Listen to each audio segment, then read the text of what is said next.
Nós vamos agora abrir para a plateia, não é? A participação. Basta levantar a mão, levamos o microfone até vocês. Caso tenha uma pergunta, uma colocação, um comentário. Já temos ali uma questão, uma pessoa para... Já vai chegar o microfone. Basta se identificar e, por gentileza. Alô? Bem? Alô? Está ouvindo? Bom dia. Eu sou a Roberta, sou Gaiá de Botucatu. Queria parabenizar você, Bianca, conhecendo você pessoalmente hoje. A Bianca é uma profissional de turismo raiz, né, trazendo conceitos importantes aqui para todo mundo, que são simples, mas super validados e necessários. E eu queria destacar também algo na Bianca que eu venho acompanhando de longe, mas a gente está de olho, né? É a interlocução dela dentro do grupo do WhatsApp do Fórum Náutico, trazendo questões, né, que nem foram colocadas aqui, como a segurança, a questão da comunicação em inglês, super importantes, né? Então, são vários os desafios a partir do momento que ele está implementado. E eu estou no topo da Cuesta Paulista, Botucatu, né? É uma cidade dos bons ares, e a gente vai inaugurar a mais nova represa do estado de São Paulo, que é a represa do Rio Pardo, uma represa de água potável, onde não será permitido embarcações a motor, e eu particularmente tenho sonhado com esse turismo náutico de vela, né? Então eu acredito que ali vai ser a nossa história, e está sendo muito interessante pensar na APL do turismo náutico de toda a Cuesta ali, de uma certa forma, porque realmente vai alterar paisagem, economia, mercado, o que fazer. E a minha pergunta aqui um pouco para vocês, Bianca, a experiência de vocês, é se o turismo de vela é tão rentável economicamente quanto os barcos a motor, por exemplo.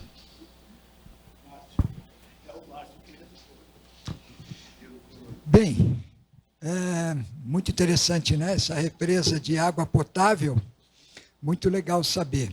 Talvez até barcos com motores elétricos, talvez possam navegar, né? Porque o motor elétrico, diferente do motor a combustão, não polui nada. Mas já temos jets elétricos, inclusive aqui no Boat Show. Mas o que acontece com a vela? A vela é uma paixão, acho que todos aqui são velejadores, né? Velejadores aqui também. Né? Mas a vela, o que acontece? Tu também a vela, ela não traz tanta, talvez pela atividade, que é um pouco mais difícil, você tem que saber, você tem que conhecer mais para você poder velejar. Ela não tem, assim, um retorno financeiro imediato como o barco a motor. Não tem. Mas não é só a vela, né? Você lá pode ter o caiaque, o barco a remo. O caiaque é super importante porque ele traz gente para a náutica. Um caiaque e um iate, dependendo da referência, é a mesma coisa. O prazer é o mesmo, de navegar, de você estar na água ali. Então, você tem outras opções, né, além da vela, como, eu diria, o remo, e também pensar nessas embarcações elétricas que estão chegando aí, que não poluem nada. Bom, a gente não ia responder, vai os dois, né? Mas acho que só rapidamente, acho que um case para você olhar, tá? Aí tem que fazer as devidas analogias, é Curitiba. Né? Então, assim, por que Curitiba? Curitiba, os velejadores estavam perguntando para o Cacau aqui do projeto do Grael, né, de vela. O pessoal de vela lá em Curitiba queria muito velejar na represa do Iraí, né, que é um manancial de captação de água, mas tem um problema com as algas, tem uma periodicidade com algas tóxicas lá, que daí não poderia você ter contato direto, enfim, e eles queriam muito lá por conta das condições de vento. Né, e a vela tem isso, né, a questão da condição que a natureza oferece. E nós sempre falamos, vai para o Passaúna, e o Passaúna ninguém ia. E o que assim, o Passaúna agora, né, como o Iraí nunca pôde, agora o Passaúna, né, que é um parque municipal dentro de uma APA estadual, virou hoje um destino do curitibano, ali, um point do curitibano, da região metropolitana no final de semana, com stand-up, caiaque, vela, pesca. Então, acabou virando algo que ninguém imaginava que pudesse acontecer, né, acabou se transformando. Então, mas assim, foi... o ideal não deu, acabou indo para outro lugar que não tem todas as condições. Mas assim, a vela, aí tem mais, é uma vela de menor porte, né? Aquela coisa mais simplificada para uso do lazer, né? Claro, virou turismo, mas ela começou como lazer do munícipe. Eu queria falar acabando a bateria, da vela, né? Tem duas vertentes, né? A vela como lazer, então você tem uma marina para veleiro. Ela aí sim é menos rentável do que uma marina para embarcações a motor, porque o universo, o mercado de barco a motor é muito maior. Pelas questões que o Márcio pontuou, que é muito mais fácil. O barco a motor você dá na chave e vai embora, né? O veleiro não, você tem que cuidar tal. Mas quando você fala da parte esportiva, aí é 100% vela. Se você pensar nas maiores competições náuticas que existem no mundo, os top 5, o top 10 são competições à vela. É a Regata Volta ao Mundo, é a America's Cup, é o GP, GP de vela, né? Então, eu acho que como evento, sem dúvida nenhuma, a vela ela é muito mais bacana de ser assistida.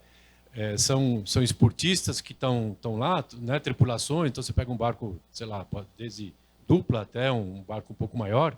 Então, para isso, eu acho que é muito legal de você ter uma competição. Aí, como o André Gueto falou, depende da condição também de vento, né? Se não tiver vento, é difícil. Mas hoje você tem esses foils, qualquer ventinho de 7 nós, você já sobe no foil e está andando a, sei lá, 10, 15 nós, né? Então, a recomendação que eu faria é essa, né? E tem outra coisa. Todo velejador, a grande maioria dos velejadores gosta de queijo. E lá é uma região boa de queijo. Tem até uma história engraçada, né? Naquela regata Cape Town Hill, na época que não podia ter, não tinha geladeira no barco, né? Eu corri em 93. E tinha o nosso adversário, que o dono do barco, o adversário brasileiro, né? Ele, a grande parte do tempo, estava embaixo do deck, lá quase no fundo do casco, virando todo dia os queijos, né? Então, tão fanático que era. Mas, brincadeiras à parte, eu acho que seria um negócio muito bacana que você acaba atraindo participantes velejadores de toda a região, né? De todo o estado. E aí tem várias classes que você pode fazer isso, né? Desde as pequenininhas, como o Optimist e tal, até os barcos um pouco maiores, como o HPE, o Day Sailor, enfim.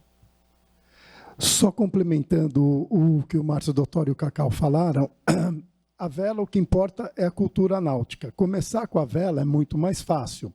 Eu citei quando eu falei que muitas pessoas começam na vela, vão para o motor, depois voltam para a vela, porque a vela é muito mais prazeroso. Apesar do Cacau, experiente, que nunca ter me convidado para velejar, eu tive 2 experiências com vela. Uma com 18 anos, eu saí no Guarujá, na praia da Enseada, Castelo, num windsurf. Aquilo era uma maravilha, Bianca. Eu fui quilômetros. E quem disse que eu voltava? Cada vez que eu tentava aprumar a vela, eu ia mais longe. Até que eu fiquei em cima da prancha, passou uma lancha, joguei a prancha para cima, a vela da lancha e voltei com a lancha, Castelo.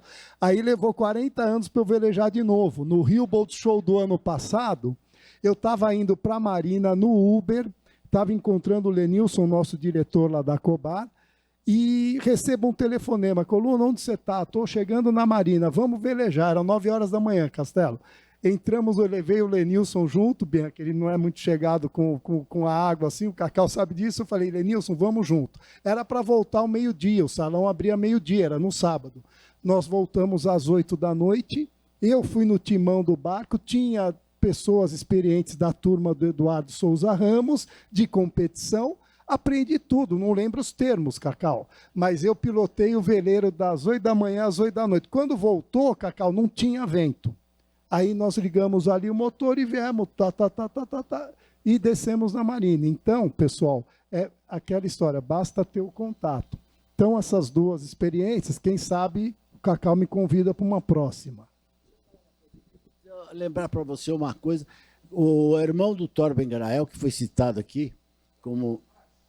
Hã? O irmão do Torben, o Lars. O Lars tocou a Secretaria de Esporte e Juventude enquanto eu tocava turismo aqui no governo de São Paulo. O Lars fez uma escola para jovens de vela. E inclusive, na época com verba, ele forneceu um barco de entrada, criança de 7, aliás, que é uma grande vantagem para você, criança de 7, 8, 9, que é o Optimist, que é o barquinho pequenininho de entrada para a criança aprender. Né? Eu não sei se você pesquisando a gente pode te ajudar, porque foram distribuídos gratuitamente para várias prefeituras do estado de São Paulo, para fazer isso. E nem todas deram continuidade. Talvez a gente consiga, né, Juliana? A gente consiga saber alguma prefeitura que não deixou de destruir, que está lá, mas não está, para ceder a sua prefeitura, fica entre prefeitura e prefeitura, portanto é muito mais fácil burocraticamente a transferência, e você possa começar na sua represa, né, com uma escola de criança, como o Lars fez aqui em São Paulo, grande sucesso. É uma pena que não deram continuidade, mas era o início à vela que você pode ter lá na sua represa.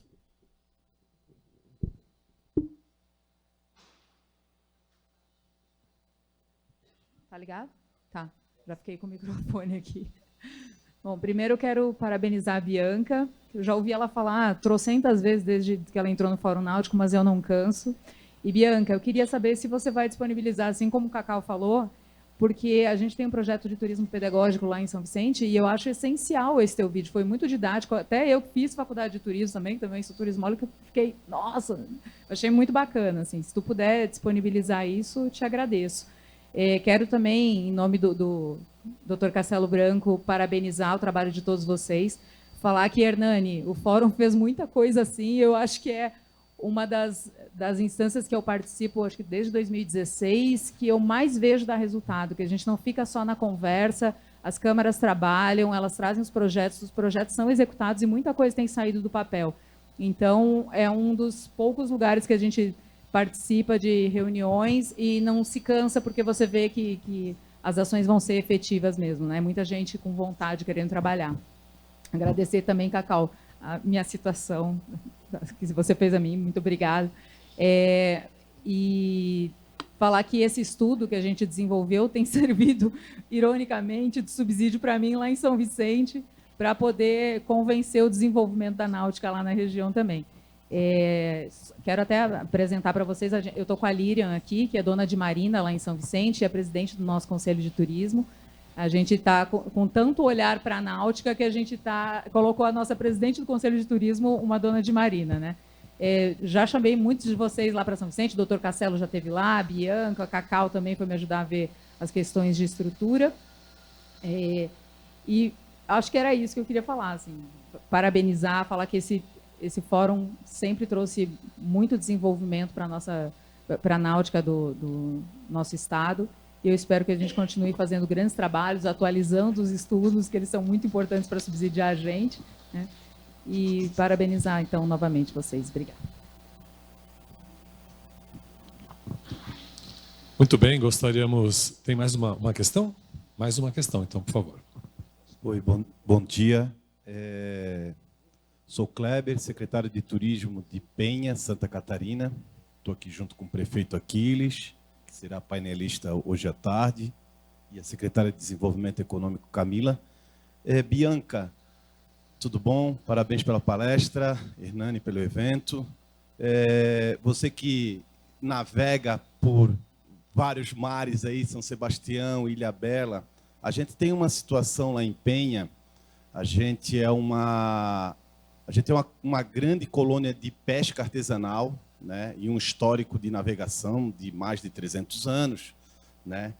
E a gente vem desenvolvendo lá o turismo náutico e tem um desafio lá, que é fazer com que o pescador artesanal veja a possibilidade de trabalhar com o turismo náutico. A gente tem um histórico já de pesca um pouco decadente, né, ao longo dos anos, e a gente vê que parte deles vão desanimando ao longo do caminho e migrando até para outras atividades, e a gente tem essa possibilidade de incentivar o turismo com as embarcações de pesca artesanal. Então, a gente tem, transformando isso em esporte e recreio, as próprias embarcações ali podendo se adaptarem, né, e fazer essa experiência que seria incrível, né? Então, a gente está nesse desafio. Eu queria que você falasse um pouco quais são os desafios que você encontra quando vai nessas cidades que tem essa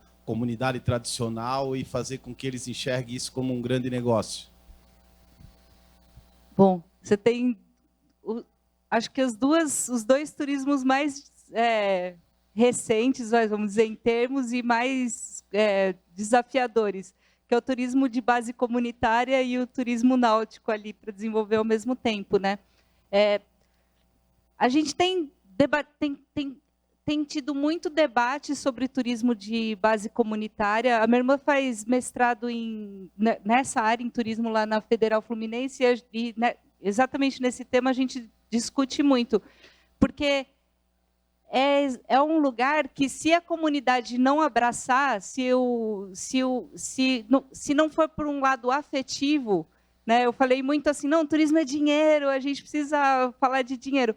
Mas quando a gente está falando de turismo de base comunitária, a gente está falando de memória afetiva.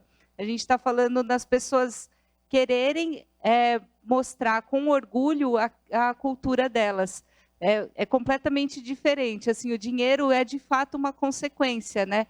Então, no turismo de base comunitária, o que mais faz com que alguns casos tenham sucesso é a comunidade entender que o turismo ele é uma forma de manter a cultura acontecendo. Então, poxa, a pesca já não está mais dando tanto dinheiro. Daqui a pouco todos os jovens vão ter que sair daqui e a nossa cultura, a cultura de fazer a rede, a cultura de pescar de tal forma, ou de preparar o peixe de tal forma, ela vai sumir, né? Então, essa memória afetiva, né, essa vontade que as pessoas têm de que a cultura delas permaneçam, ela é maior até do que a parte financeira, né? No tripé da sustentabilidade, ela pesa bastante essa questão cultural, social.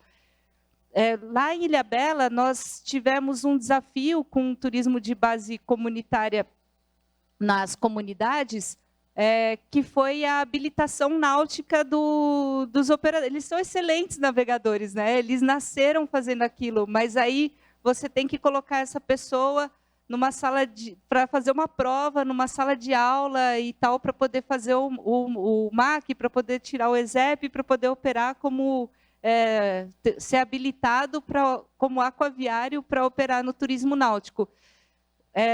Mas nós conseguimos lá, através de um instituto muito bom, que está operando, eles estão com um projeto hoje no Mato Grosso, nós conseguimos que eles fossem facilitadores da habilitação junto à Marinha. Então, contratamos o curso, né? É possível você contratar, fechar a turma, e aí eles foram o tempo todo facilitadores para que as pessoas conseguissem tirar a habilitação. E deu certo. Então, nessa parte, funciona bem, assim, você ter alguém que está ali ajudando para eles conseguirem ter habilitação náutica, e precisa ter muito, como eu falei, o diálogo é mais pelo lado afetivo do que pelo lado econômico. Se a gente vai na comunidade falar de economia diretamente, olha, vamos fazer turismo porque vai ganhar dinheiro, o que eu ouço, né, de relato é que o efeito é contrário. Fala, nossa, vai encher de gente aqui e vai acabar com a nossa cultura. A gente precisa passar exatamente isso. Olha, é uma forma de preservar, de manter a cultura viva, né? Então, acho que são essas dicas principais aí. Mas é um tema que exige, como eu falei da democracia, né, exige o dobro de paciência, assim, porque aí a gente está lidando.